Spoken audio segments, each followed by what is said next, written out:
Hello मित्रों, आज हम इस वीडियो में महाभारत का परिचय प्राप्त करते हैं।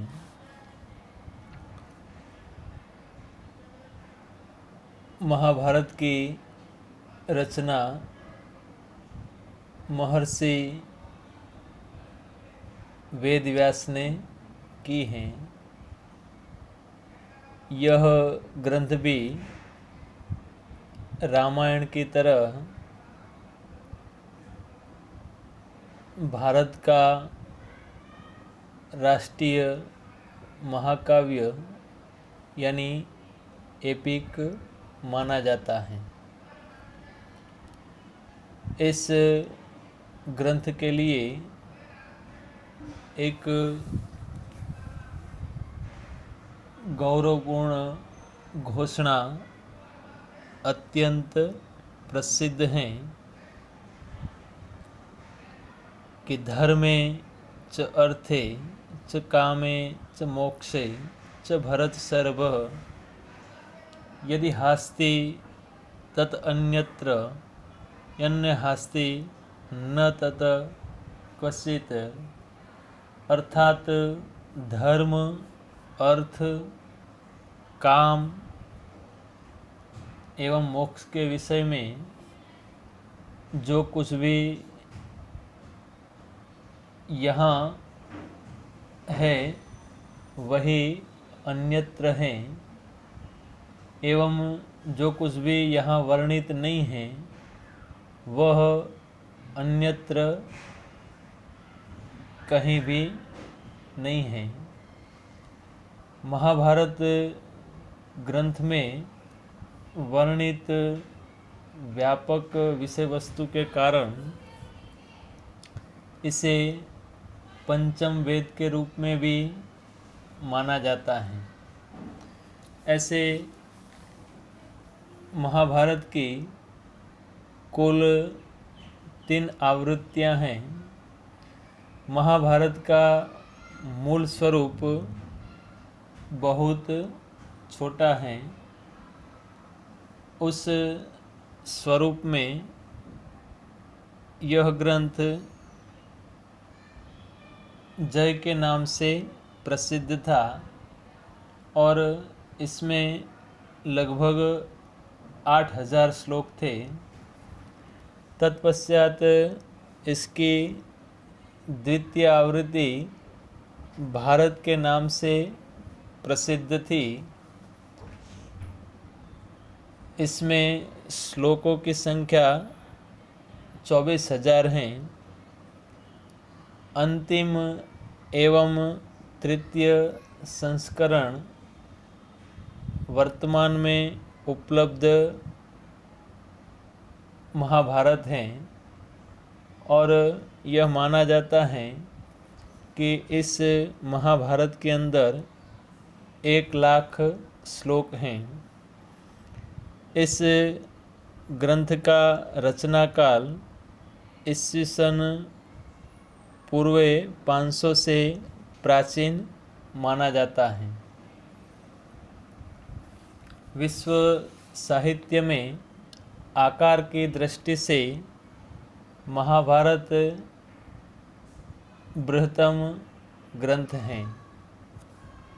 महाभारत के अंदर कुल 18 पर्व हैं, जिसमें आदि पर्व, सभा पर्व, वन पर्व, विराट पर्व, उद्योग पर्व, भीष्म पर्व, द्रोण पर्व, कर्ण पर्व, शल्य पर्व, सौप्तिक पर्व, श्री पर्व, शांति पर्व, अनुशासन पर्व, अश्वमेध पर्व, आश्रम पर्व, मौसल पर्व, महाप्रस्थानिक पर्व और स्वर्गारोहण पर्व। इस ग्रंथ के अंदर ऐसे धर्म, नीति, तत्वज्ञान, राजनीति, समाजशास्त्र, अर्थशास्त्र, मानसशास्त्र, नृत्य, गीत, वाद, शिल्प, धनुर्वेद, कामशास्त्र इत्यादि अनेक शास्त्रों के विषयों की चर्चा देखने को मिलती है। गीता भी महाभारत का ही एक भाग है। इस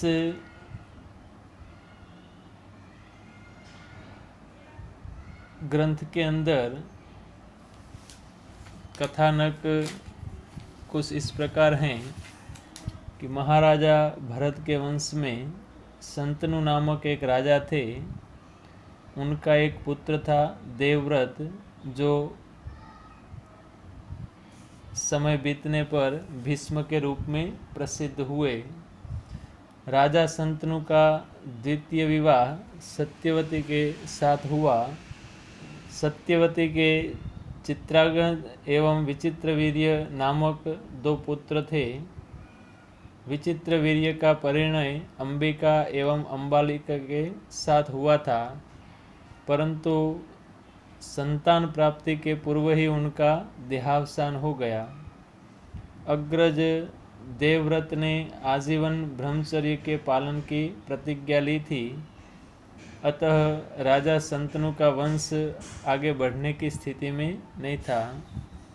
इस स्थिति में तत्कालीन प्रचलित नियोग प्रथा से अंबिका ने धृतराष्ट्र एवं अंबालिका ने पांडु को तथा उनके साथ की एक दासी ने तृतीय पुत्र विदुर को जन्म दिया। धृतराष्ट्र अंधे थे। धृतराष्ट्र के गांधारी से विवाह हुआ और गांधारी के द्वारा उनके दुर्योधन आदि सतपुत्र एवं दुसला नामक एक पुत्री का जन्म हुआ।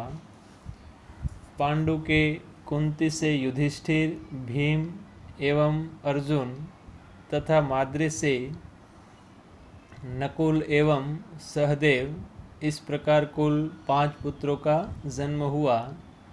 धृतराष्ट्र एवं पांडु दोनों के पूर्वज कुरुवंश के थे, अतः ये दोनों एवं उनके सभी पुत्र कौरव थे, तथा वे धृतराष्ट्र के पुत्रों को कौरव एवं पांडु के पुत्रों को पांडव के रूप में ख्याति प्राप्त हैं। धृतराष्ट्र का ज्येष्ठ पुत्र दुर्योधन पांडवों से अत्यंत द्वेष करता था। वह पांडवों को मार डालने की योजनाएं बनाता था तथा उनका राज्याधिकार भी उन्हें प्रदान नहीं करता था। द्रुपद की पुत्री द्रौपदी के स्वयंवर में पांडव सफल हुए। पांडवों की इस सफलता से दुर्योधन का द्वेष और अधिक बढ़ गया। दुर्योधन ने कपट से जुए में पांडवों को पराजित किया, द्रौपदी का अपमान किया एवं वनवास को स्वीकारना पड़ा। तत्पश्चात पूर्वकृत वचन अनुसार 12 वर्ष पर्यंत वनवास के रूप में, 1 वर्ष अज्ञातवास के रूप में व्यतीत कर पांडव पुनः हस्तिनापुर आए। वनवास से लौटकर पांडवों में स्वयं के राज्याधिकार की याचना की, किंतु दुर्योधन ने सुई की नोक के समान भूमि भी प्रदान करने के लिए नकार दिया। श्री कृष्ण ने मध्य में रहकर समाधान के अनेक प्रयत्न किए। दुर्योधन ने श्री कृष्ण की बात का भी अस्वीकार कर दिया। परिणाम स्वरूप कुरुक्षेत्र की भूमि पर एक भयंकर युद्ध हुआ। इस युद्ध में दोनों पक्षों में मिलकर 18 अक्षौहिणी जितनी सेना युद्धरत थी। इस महासंग्राम में महासंहार हुआ। अंत में पांडवों ने विजय प्राप्त की। यह सत्य एवं धर्म की विजय थी। विजय प्राप्त करने के उपरांत स्वयं के कर्तव्य कर्म को पूर्ण मानकर पांडवों ने हिमालय की ओर प्रयाण किया तथा यहाँ से उन्हें स्वर्ग की ओर गमन किया। कौरव पांडवों के युद्ध की मुख्य कथा वस्तु के साथ यहाँ मानव जीवन के लिए उपयोगी सर्व विषयों से संबंध ज्ञान को सम्यक प्रकार से प्रस्तुत किया है।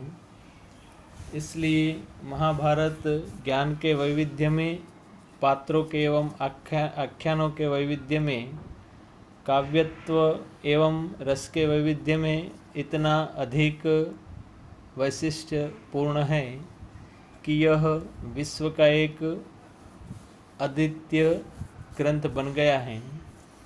भीष्म पर्व के 25 से 42 तक 18 अध्यायों का श्रीमद् भगवद गीता के रूप में प्रसिद्ध प्राप्त यह ग्रंथ महाभारत का ही अंश है। इस ग्रंथ की वर्णन शैली सुंदर, सरल एवं अद्भुत है। यहाँ वर्णित नैतिक कथानक एवं आख्यान अत्यंत लोकप्रिय हैं। इनका उल्लेख दैनिक जीवन में वर्तमान में भी प्रचुर मात्रा में होता है। भारतीय समाज महाभारत से निरंतर प्रेरणा प्राप्त करता रहा है एवं आज भी प्राप्त कर रहा है। पुणे में स्थित भांडारकर ओरिएंटल रिसर्च इंस्टीट्यूट में महाभारत की समीक्षित आवृत्ति को तैयार किया गया है। देश विदेश में उपलब्ध अनेक प्राचीन हस्तलिखित ग्रंथों का आधार लेकर तैयार की गई इस आवृत्ति का उपयोग उच्च अध्ययन एवं संशोधन, विवेचन आदि के लिए भी किया जाता है।